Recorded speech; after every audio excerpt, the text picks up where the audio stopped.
Hello guys. तो आज हम बात करने जा रहे हैं डॉक्ट्रिन ऑफ कैवेट एम्पर के बारे में, जो कि सेल्स ऑफ गुड एक्ट 1930 का एक पार्ट है। तो वीडियो को शुरू करने से पहले एक हम्बल रिक्वेस्ट है, प्लीज चैनल को सब्सक्राइब कर दो, वीडियो को लाइक कर दो, कमेंट एंड शेयर करना मत भूलिए।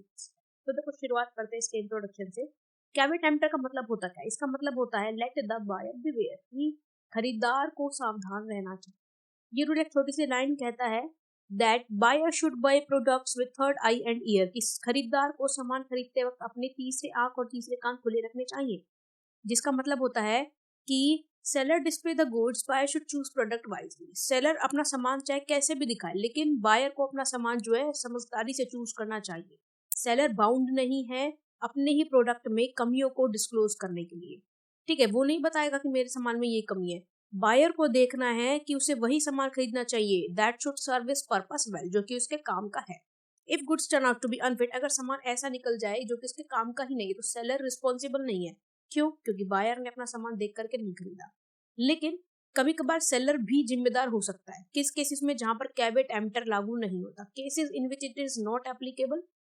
When buyer disclose the specified purpose, जब बायर ने बता दिया कि मुझे सामान इस काम के लिए चाहिए, तो वो जो सामान है ना, वो उस काम को पूरा करे, ये सेलर का देखना है।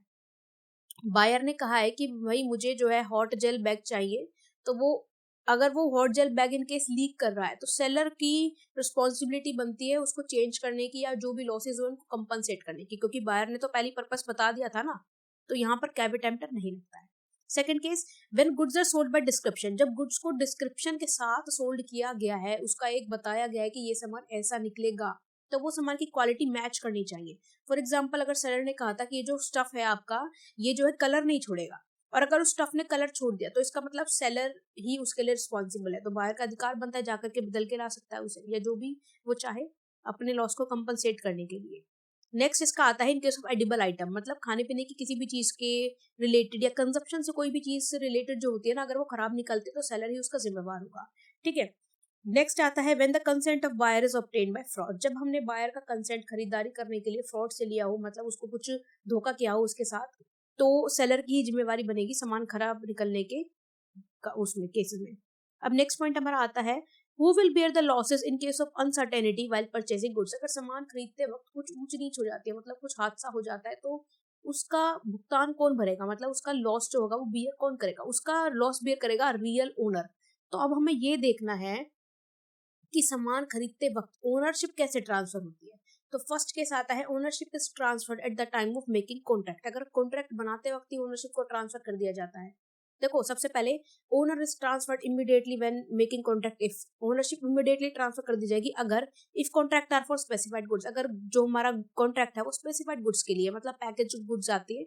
लाइक हम बिस्किट का पैकेट खरीदने गए, बिस्किट का पैकेट लिया और पैसे दे दिए, तो वो स्पेसिफाइड गुड्स आती है। ठीक है। Goods are in deliverable state, ready to deliver है सामान, उसमें कुछ करना नहीं बाकी।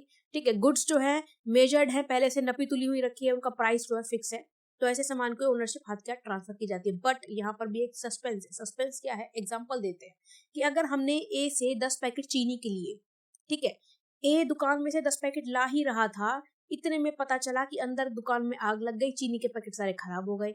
तो क्योंकि अभी बी के हाथ में वो चीनी के पैकेट थमाए नहीं थे, दिए नहीं थे, तो इसलिए सारे लॉस को कौन भुगतेगा? बी ही भुगतेगा, दुकानदार ही भुगतेगा। क्यों? क्योंकि अभी उसको उसने दिए थोड़ी चीनी का पैकेट। ठीक है। तो ये था first case.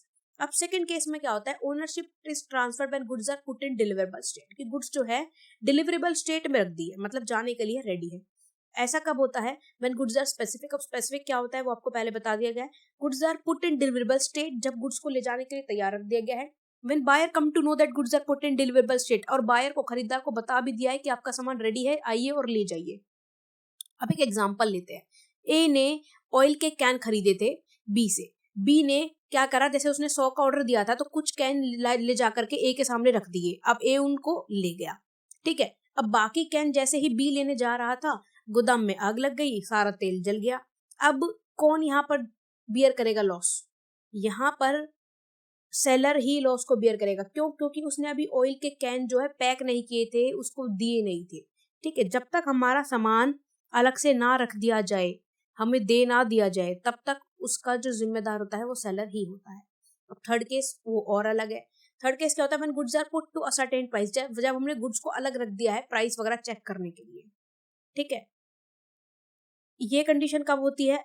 If at the time of formation, जब फॉर्मेशन करने वक्त प्राइस ना पता हो, कॉन्ट्रैक्ट बनाते वक्त हमें सामान का प्राइस नहीं पता, या फिर हमने उसको ढंग से मेजरमेंट नहीं लिए, तोला नहीं है, या फिर हमें कुछ पैकेजिंग में कुछ लॉसेस हैं, वो हमें कौन बियर करेगा? एग्जांपल लेते हैं इसके लिए भी। A bought 10 kg wheat but it was not measured, कि ए ने 10 किलो गेहूं लिया, अब वो 10 किलो गेहूं जो है तोलना तो है, तभी जाकर के तो प्राइस बताएंगे। लेकिन व्हीट को तोलने से पहले हमने देखा कि गोदाम में जो गेहूं हमारा पड़ा है वो सड़ गया है, अब यहाँ का लॉस कौन बियर करेगा? यहाँ का लॉस बियर करेगा सेलर, क्योंकि अभी उसने सामान दिया नहीं है। ठीक है, अगर गुड्स का प्राइस नहीं तय होता है तो भी सेलर ही जिम्मेदार होता है। अब fourth case, transfer of goods in case of unspecified goods. अगर हमारे गुड्स अनस्पेसिफाइड है तो कौन जिम्मेदार होगा? ठीक है, अनस्पेसिफाइड का मतलब होता है जब हमें बहुत सारे बल्क में सामान होता है, वहां से अलग हटाना होता है। When both parties came to know about which particular good shall be delivered, जब दोनों पार्टी को पता है कि क्या सामान देना है, ओनरशिप ट्रांसफर कैसे की जाएगी? फर्स्टली प्रोडक्ट को आइडेंटिफाई, प्रोडक्ट को पहचाना जाएगा कि हाँ मुझे ये वाला सामान चाहिए, उसको kept aside from huge lot, बड़े बल्क से उसको अलग हटा दिया जाएगा।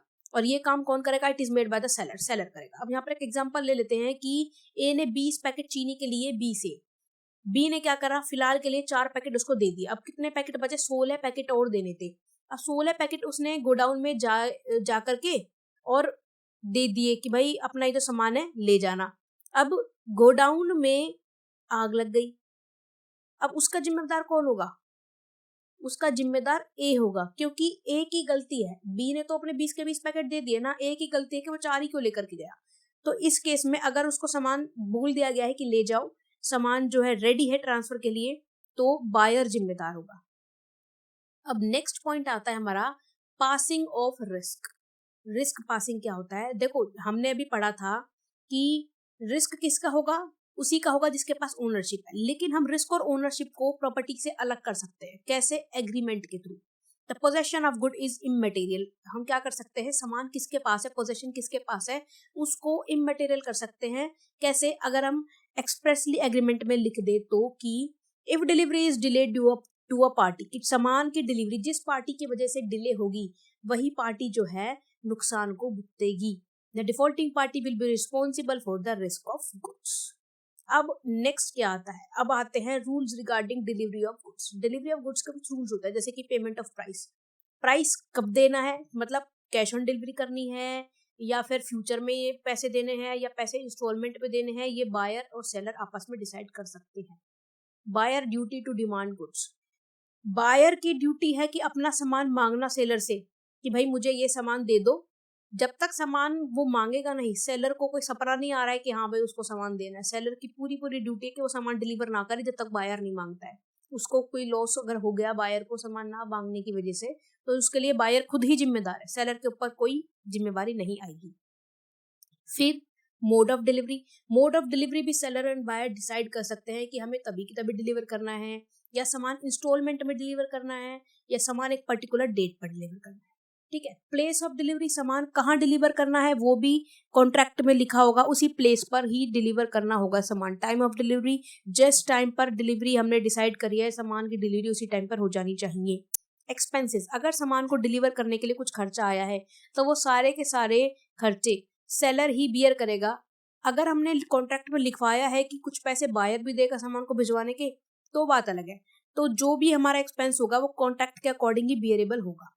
नेक्स्ट आता है डिलीवरी ऑफ रॉन्ग क्वांटिटी। अगर सामान को गलत भिजवा दिया गया, मतलब हमने मांगे थे 10 किलो चीनी और उसने भिजवा दी 15 किलो चीनी, तो बायर के पास पूरे पूरे अधिकार है कि वो या तो सारा का सारा सामान वापस कर दे, या जितना उसने ऑर्डर किया था उतना रख ले, बाकी का वापस कर दे, या फिर जितना एक्स्ट्रा है उसके पैसे दे दे। ठीक है, फिर आता है डिलीवरी ऑफ मिक्स क्वालिटी। अगर हमारे पास सामान जो है दो तरह की क्वांटिटी का आ गया है, क्वालिटी का आ गया है, ठीक है, या फिर अलग अलग क्वालिटीज का आ गया है, तो बायर के पास फिर से वही अधिकार आ जाता है, वो या तो पूरे सामान को वापस कर सकता है या कुछ के पैसे दे सकता है।